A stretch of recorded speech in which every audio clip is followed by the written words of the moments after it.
కృష్ణా జిల్లా మోపిదేవిలో భక్తుల చేత విశేష పూజలు అందుకుంటున్న శ్రీ వల్లి దేవసేన సమేత శ్రీ సుబ్రహ్మణ్యేశ్వర స్వామిని హైకోర్టు న్యాయమూర్తి గోపాలకృష్ణారావు దంపతులు దర్శించుకున్నారు.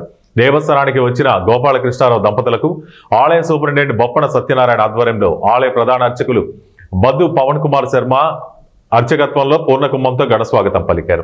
కుటుంబ సమేతంగా గోపాలకృష్ణారావు ఆలయ ఆవరణంలో గల నాగపుట్టలో పాలుపోసి మొక్కులు చెల్లించుకున్నారు.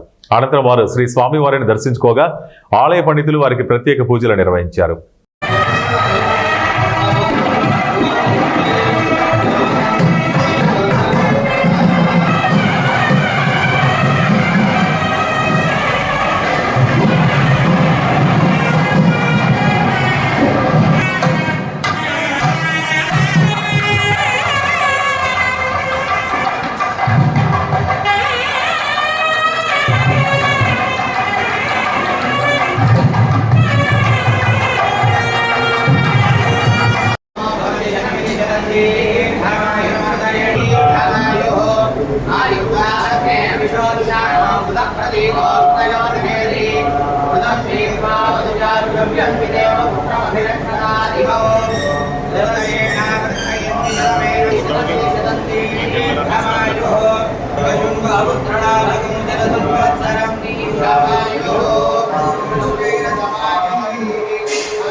Brahma